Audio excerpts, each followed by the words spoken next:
Allah Subhanahu wa taala dan jangan kalian melakukan kesyirikan.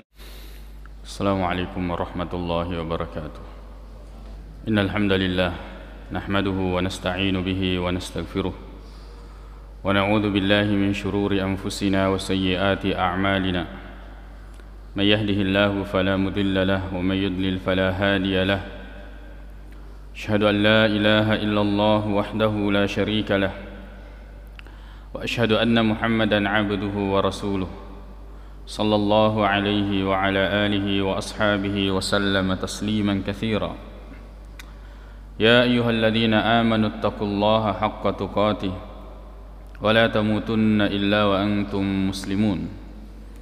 Ya ayyuhan nasu taqu rabbakumul ladzi khalaqakum min nafsin wahidah wa khalaqa minha zawjaha وبث منهما رجالا كثيرا ونساء واتقوا الله الذي تساءلون به والأرحام إن الله كان عليكم رقيبا أما بعد فإن أصدق الحديث كتاب الله تعالى وخير الهدي هدي محمد صلى الله عليه وسلم وشر الأمور محدثاتها فإن كل محدثة بدعة كل بدعة ضلالة. Kaum muslimin, jamaah Jumat yang semoga dirahmati oleh Allah Subhanahu wa taala. Sebuah hadis yang diriwayatkan oleh Imam Ahmad dari sahabat Nabi sallallahu alaihi wasallam yaitu Jabir ibn Abdullah radhiyallahu anhu, beliau mengatakan bahwa lamma marra an-nabiy sallallahu alaihi wasallam bil hijar, bahwa ketika Nabi sallallahu alaihi wasallam melewati al-hijar atau al-hajar, yaitu perkampungan kaum Tsamud, yaitu kaumnya Nabi Saleh, maka Nabi sallallahu alaihi wasallam mengatakan, la tas'alul ayat, kalian jangan meminta al-ayat, yang kalau biasanya kita terjemahkan sebagai mu'jizat. Wa qad sa'ala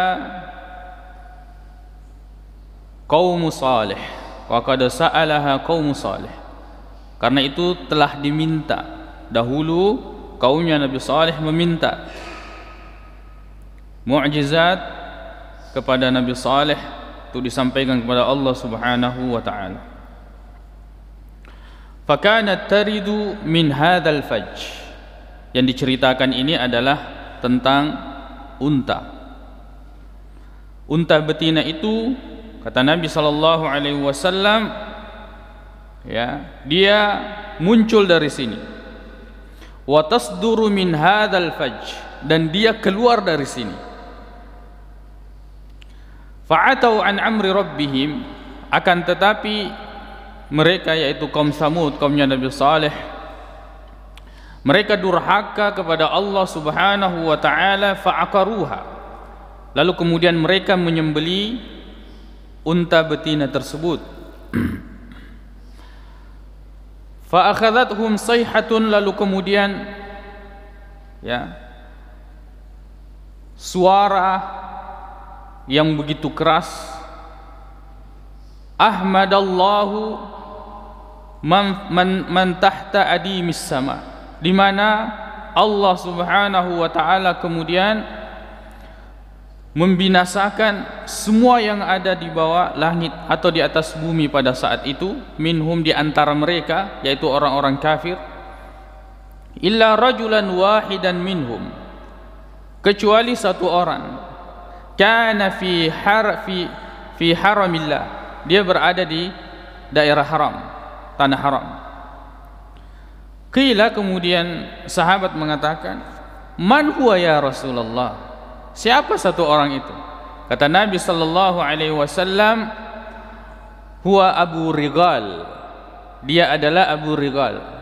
Falamma kharaja minal haram, ketika orang itu keluar dari daerah haram, maka kemudian asabahu ma asaba qaumahu, lalu kemudian dia terkena musibah, azab seperti apa yang menimpa kaumnya. Hadis ini dinyatakan oleh ulama memiliki sanad yang sahih. Kaum muslimin jamaah Jumat yang semoga dirahmati oleh Allah Subhanahu wa taala. Ketika Nabi sallallahu alaihi wasallam dalam perjalanan ke Tabuk, ya, karena daerah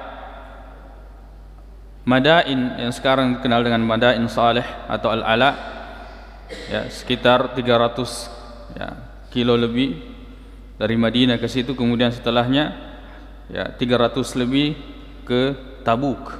Nabi sallallahu alaihi wasallam dengan para sahabat singgah di situ. Ketika singgah di situ, di daerah itu banyak sumur. Dan memang di situ daerah subur. Maka para sahabat ini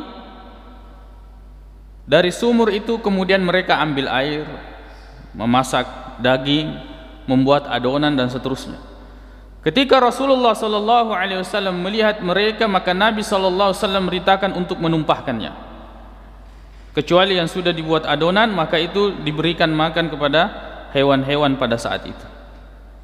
Lalu kemudian Nabi sallallahu alaihi wasallam menunjukkan sumur di mana unta betina itu minum di situ. Kisah tentang unta betina pada kaumnya Nabi Saleh, bahwa mereka orang-orang kafir ini menantang dengan kekufurannya dan tidak ada niatnya untuk beriman. Tidak ada niat di dalam hatinya, di dalam hati mereka untuk beriman kepada Allah Subhanahu wa taala dan percaya kepada Nabi Saleh. Lalu mereka menantang Nabi Saleh untuk kemudian mendatangkan bukti. Allah Subhanahu wa taala kemudian mendatangkan bukti tersebut. Allah mengatakan, wa ila Thamud akhahum Salihah, dan kepada kaum Thamud yaitu kaumnya Nabi Saleh. Qala ya qaumi ibudullaha ma lakum min ilahin ghairu. Nabi Saleh mengatakan, sembahlah kalian kepada Allah, tidak ada bagi kalian Tuhan selain daripada Allah Subhanahu wa taala. Qad ja'atkum bayyinatun min rabbikum, telah datang bukti yang nyata dari Rabb kalian. Hadhihi naqatullahi lakum ayah, ini adalah untanya Allah Subhanahu wa taala untuk kalian sebagai tanda. Fadaruha ta'kul fil ardi, biarkanlah unta betina ini makan di bumi Allah Subhanahu wa taala. Wala tamassuha bisu, jangan kalian menyakitinya. Fayakhudzakum adzabun alim, jika tidak maka kalian akan ditimpakan azab yang sangat pedih. Mereka menantang Nabi Saleh, datangkan unta betina, dan mereka memberikan syarat, di mana syarat ini disebut dengan syarat ta'jiz, di mana orang memang tidak bisa mendatangkannya. Dia sebutkan bahwa untanya ya harus umurnya sekian, sudah bunting, siap melahirkan, ya disebutkan. Kemudian dia keluar dari batu. Unta betina ini keluar dari batu. Sesuatu yang mustahil pada pikiran manusia pada saat itu. Akan tetapi kemudian Nabi Saleh meminta kepada Allah Subhanahu wa taala, dan Allah betul-betul mengeluarkan unta betina dari batu dengan seperti apa yang mereka minta. Apakah mereka beriman? Tidak. Mereka tetap tidak beriman kepada Allah Subhanahu wa taala. Padahal unta betina ini adalah mukjizat, di mana keluar dari batu, kemudian bunting, siap melahirkan, tidak ada ya pejantannya, kemudian dia bisa mengeluarkan air susu yang kemudian bisa diminum oleh semua kaum Tsamud pada saat itu, dan mereka menikmati itu. Akan tetapi pada asalnya mereka memang tidak senang dan tidak beriman kepada Allah Subhanahu wa taala, mereka mengingkarinya. Mereka mengingkari hal tersebut. Lalu kemudian atau Allah Subhanahu wa taala juga dalam Al-Qur'an, idzim ba'atsa ashqaha, lalu kemudian bangkitlah seorang yang paling buruk di antara mereka, yang kemudian membunuh unta atau unta betina tersebut. Orang yang paling buruk. Idzim ba'atsa ashqaha faqala lahum rasulullahi naqatallahi wa suqyaha. Lalu kemudian Nabi Saleh mengatakan, ini adalah unta Allah Subhanahu wa taala. Fakadzabuhu fa'akaruha, tapi mereka mendustakan, mereka tetap menyembelihnya. Fadamdama 'alaihim rabbuhum bidzambihim fasawwaha. Lalu kemudian Allah Subhanahu wa taala membinasakan mereka dan meratakan mereka. Ada 3 bentuk siksaan Allah Subhanahu wa taala kepada kaum Samud pada saat itu. Yang pertama adalah ar-rajfa, yaitu gempa. Dan ini memang sudah dijanjikan. Ada 2 janji yang Nabi Saleh sebutkan kepada kaum Samud sebelumnya. Nabi Saleh mengatakan, tamatta'u hatta hin, silahkan kalian bersenang-senang. Tapi pada waktunya kesenangan itu akan hilang. Akan tetapi tatkala mereka kemudian telah menyembelih naqatullah, maka Nabi Saleh memberikan peringatan, ancaman yang kedua. Silakan engkau tinggal bersenang-senang di rumahmu, setelah 3 hari Allah akan membinasakan kalian. Mereka terus menunggu itu dan mereka tidak bertaubat. Mereka terus menunggu azab Allah Subhanahu wa taala dan mereka tidak bertaubat, tidak kembali kepada Allah Subhanahu wa taala. Hari pertama disebutkan di sebagian tafsir bahwa warna wajah mereka itu berubah saking takutnya. Di hari kedua bertambah pucatnya, dan di hari ketiga sampai kemudian sebagian di antara mereka tidak cukup membunuh unta betina tersebut, ada 9 orang yang kemudian berencana membunuh Nabi Saleh. Tapi Allah Subhanahu wa taala membinasakan ke-9 orang ini sebelum hari ketiga yang dijanjikan. Lalu kemudian Allah Subhanahu wa taala menyiksa mereka dengan 3 siksaan. Pertama adalah ar-rajfa, yaitu gempa. Kemudian halilintar, mereka melihat bagaimana itu. Kemudian yang ketiga adalah suara yang begitu keras, yang kemudian membinasakan mereka, seperti Allah Subhanahu wa taala meratakan mereka seperti tidak ada sebelumnya. Tapi yang menjadi yang mengherankan pada saat itu, bahwa yang dibinasakan oleh Allah Subhanahu wa taala itu betul-betul hanya orang-orang kafir. Adapun orang-orang beriman tidak. Kaum muslimin, jamaah Jumat yang semoga dirahmati oleh Allah Subhanahu wa taala. Ini di antara respon dakwah di antara manusia, dan yang menyampaikan kepada mereka adalah seorang nabi, yaitu Nabi Saleh. Akan tetapi mereka tidak meresponnya, tidak menerima ajakan tersebut. Dan seperti inilah dakwah.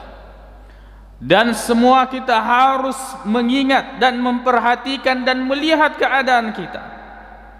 Untuk orang-orang yang kemudian disampaikan dakwah kepadanya, lalu kemudian dia tidak berubah, sama keadaannya ketika disampaikan atau tidak disampaikan, boleh jadi Allah Subhanahu wa taala telah menentukan neraka baginya. Allah Subhanahu wa taala berfirman dalam surah Al-Baqarah ayat ke-6, innal ladzina kafaru sawa'un 'alaihim, bahwa sesungguhnya orang-orang yang kafir sama bagi mereka. A'anzartahum, engkau beri peringatan kepada mereka, am lam tunzirhum, atau kamu tidak beri peringatan kepada mereka. Sawa'un 'alaihim a'anzartahum am lam tunzirhum la yu'minun, mereka tidak akan beriman. Khatamallahu ala qulubihim, Allah telah mengunci hati-hati mereka. Wa ala sam'ihim, Allah menutup telinga mereka. Wa ala absarihim ghishawa, bahkan di pandangan mereka terdapat penghalang-penghalang. Walahum azabun azim, bagi orang-orang yang kafir, bagi mereka azab yang begitu pedih. Ada orang yang seperti ini, sama halnya kita sampaikan kepadanya kebenaran atau tidak kita sampaikan padanya kebenaran, sama saja. Mereka tidak beriman, tak sedikit pun hatinya merasakan takut kepada Allah Subhanahu wa ta'ala. Hati-hati orang-orang yang diberikan nasihat lalu kemudian tidak sedikit pun hatinya takut kepada Allah. Hati-hati dengan orang-orang yang diingatkan dengan dosa dan maksiatnya lalu tak sedikit pun hatinya bergetar takut akan azab Allah Subhanahu wa ta'ala. Hati-hati orang-orang yang diingatkan tentang neraka, akan tetapi tak sedikit pun dirinya itu merasakan ketakutan akan pertemuan dengan Allah Subhanahu wa ta'ala. Hati-hati dengan amalan-amalan yang buruk, dengan hisabnya nanti di akhirat, akan tetapi diingatkan, tak sedikit pun dia bergeser dari apa yang dia lakukan selama ini. Bahkan yang sering kita dengarkan atau mungkin sering kita lihat, semakin dia berulah atau semakin dia jauh dan semakin meningkatkan maksiatnya kepada Allah Subhanahu wa ta'ala. Aqulu qawli hadza wa astaghfirullah li wa lakum.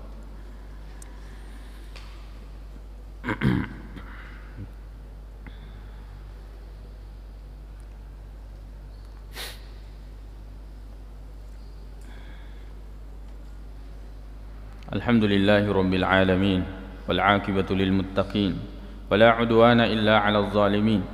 Asyhadu an la ilaha illallah wahdahu la syarika lah wa asyhadu anna Muhammadan 'abduhu wa rasuluh sallallahu alaihi wa ala alihi wa ashabihi wa sallama tasliman katsira. Amma ba'd. Kaum muslimin jamaah Jumat yang semoga dirahmati oleh Allah Subhanahu wa ta'ala, ada di antara orang-orang yang modelnya seperti yang kita sebutkan. Walaupun kita ingatkan dia bahwa yang menciptakan dia adalah Allah, yang memberikan dan menganugerahkan kesuksesan itu datangnya dari Allah Subhanahu wa ta'ala, kan tetapi tak sedikit pun dia tergerak hatinya untuk kembali kepada Allah Subhanahu wa ta'ala.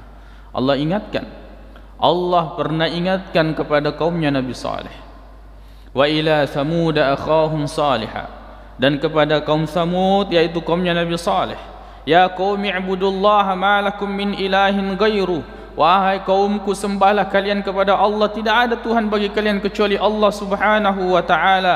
Huwallazi ansha'akum, huwa ansha'akum minal ard, dialah yang menciptakan kalian dari tanah. Wa yasta'mirukum, kemudian dialah yang memakmurkan kalian fiha, di muka bumi ini, memberikan fasilitas, memberikan kenikmatan-kenikmatan. Allah Subhanahu wa ta'ala, wastaghfiruhu, maka mohon ampunlah kalian kepada Allah Subhanahu wa ta'ala. Semakin kita diberikan nikmat dan banyak rezeki, semakin banyak kita memohon ampun kepada Allah Subhanahu wa ta'ala. Fastaghfiruhu thumma tubu ilaihi, lalu kemudian bertobatlah kalian kepada Allah Subhanahu wa ta'ala. Inna rabbi qaribun mujib, sesungguhnya Rabbku, sungguhnya Allah Subhanahu wa ta'ala maha dekat dan maha memperkenankan doa-doa bagi orang-orang yang berdoa kepadanya.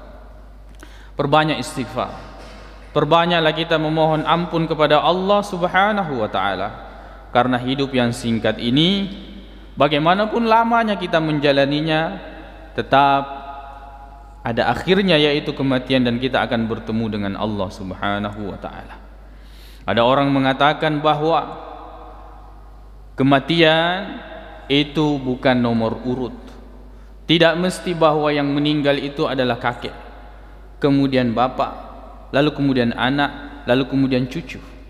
Akan tetapi kematian itu adalah nomor cabut. Seketika nama Anda sudah dicabut, maka datang malakul maut untuk menjemput kita. Akan tetapi itu adalah istilah. Kematian itu adalah sesuatu yang telah ditetapkan oleh Allah Subhanahu wa taala, dan kita semuanya adalah berada dalam daftar tunggu kematian, dan tidak ada masa depan yang paling pasti melainkan kepastian bahwa kita semua akan meninggalkan dunia dengan semua kenikmatannya, meninggalkan dunia dengan semua keluarga kita, meninggalkan dunia dengan semua prestasi dan pencapaian-pencapaian yang sudah kita raih. Kita akan meninggalkan dunia dan kita akan kembali kepada Allah Subhanahu wa taala. Dan ingat, Allah hanya menyiapkan dua tempat, yaitu surga dan neraka. Allahumma ighfir lana dhunubana wa israfana fi amrina wa thabbit aqdamana wansurna 'alal qaumil kafirin. Allahumma ighfir lil muslimina wal muslimat wal mu'minina wal mu'minat al ahya'i minhum wal amwat innaka sami'un qaribun mujibud da'wat. Allahumma inna nas'aluka al huda wat tuqa wal afafa wal ghina. Allahumma arinal haqqa haqqan warzuqna ittiba'ah wa arinal batila batilan warzuqna ijtinabah. Rabbana atina fid dunya hasanah وفي الآخرة حسنة وقنا عذاب النار. أقول قولي هذا وأستغفر الله لي ولكم وآخر دعوانا أن الحمد لله رب العالمين وأقيموا الصلاة.